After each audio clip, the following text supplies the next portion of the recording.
Kali ini The Raw Film akan membahas suatu film yang bergenre drama, kriminal, dan biografi. Film ini merupakan kisah nyata dari seorang penulis. Yang menjadi narasumber si penulis ini adalah mantan seorang mafia yang memiliki pengaruh besar di Amerika. David Stone. Zelensky, it's a pleasure. All right, well that's great because I'm here to write the real story. David Stone mendapat pekerjaan untuk menulis biografi seseorang. Dalam hal ini ada sesuatu yang menarik, yaitu buku hanya boleh diterbitkan ketika orang yang menjadi narasumber si David Stone ini sudah meninggal. Is agreeable to you? Yes, sir. When you were a child. Russia. Narasumber si David ini adalah Meyer Lansky, seorang pria tua. Lansky merupakan orang asli Rusia. Saat Lansky kecil, ia secara langsung melihat tangan pamannya dipotong oleh preman. Saat itulah Lansky bersumpah akan menjadi orang yang tangguh. Real story starts in America. Dalam perbincangannya dengan David, Lansky mengatakan awal mula ia pada titik ini yaitu ketika ia berusia 10 tahun, di New York, Amerika. Lansky kecil sangat tertarik sekali dengan angka-angka. Ketertarikan dengan angka membuat ia tertarik untuk bertaruh dadu dengan orang dewasa. Kemampuan ini menguntungkannya ketika dewasa nanti. Say that name again. Ben C. Come on. I think he gets the point. Luciano's looking for somebody to run his transportation. We'll be getting in on the ground up with Lucky Luciano. What do you think of that guy, Wilson? He's friendly.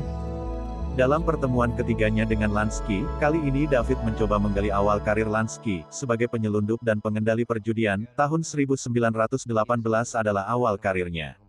Lansky mempunyai teman akrab yang sudah seperti keluarga, ialah Ben Siegel. Win or lose. Charlie Lucky Luciano, father of modern organized crime. Dalam mengembangkan karirnya, Lansky mencoba menawarkan kerjasama dengan mafia kelas kakap, yaitu Lucky Luciano, dan mereka menyepakati kerjasama itu. Lucky. Newsreels. They say he murdered his own cousin. Lansky juga membuat kesepakatan dengan pihak negara. Tahun 1942, ia membuat satu kesepakatan dengan intelijen kelautan Amerika. Salah satu keuntungan ialah ia bisa membebaskan Lucky Luciano dari penjara, yang membuat pengaruhnya semakin kuat. I was the connection between the U.S. and the waterfront. They were German. I had my men on the docks hunting German. You got an address? 224 Reach. We busted up a whole German intelligence network. Kegiatan David dengan Meyer Lansky ternyata selama ini disadap oleh pihak FBI. Pihak FBI selama ini menyelidiki Lansky atas perbuatannya di masa lalu dan kepemilikan uang dari hasil dunia gelap yang terjadi masa silam itu. He started stashing it away back in the Murder Inc. money. Maybe he just didn't tell you about it. He was stuck. Walau akhirnya penyelidikan ini tidak berhasil karena kecerdikan dan pengalaman yang dipunyai Lansky. Kasusnya ditutup karena jasanya dulu kepada negara. To manage, and we had the best talent. Serve and profit should be passed. And President Batista wants you to oversee it, Mr. But in Cuba, you are on the inside. Casino operator this country had ever seen. Criminal empire outside the U.S. Di puncak kesuksesannya, Lansky mendapat suatu masalah. Sahabatnya Ben Siegel melakukan kekacauan di Las Vegas. Yeah. Benny. Maya, that you? But unfortunately, we have to talk about something not so pleasant. I can't keep defending you. Pihak konsil yaitu Lucky Luciano dan rekan lainnya pun mengambil keputusan untuk membunuh Ben. Lansky tidak bisa berbuat apa-apa karena pengaruhnya di konsil harus tetap ia jaga. Let's get stoned to run it by Lansky. What do you want? I'm beginning to think you're not taking me serious.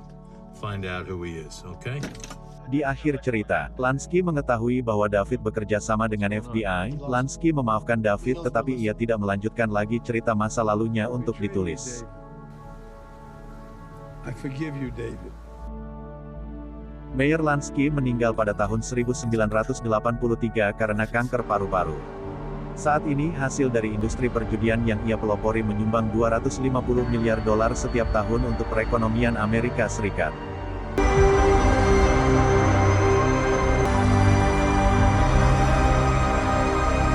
Dari film ini kita bisa mengambil satu pesan moral, bahwa di dunia ini tidak ada yang namanya yang benar-benar baik dan yang benar-benar buruk. Terima kasih untuk yang sudah menonton, semoga hari-hari kita selalu diberi kesehatan. Sampai jumpa di video selanjutnya.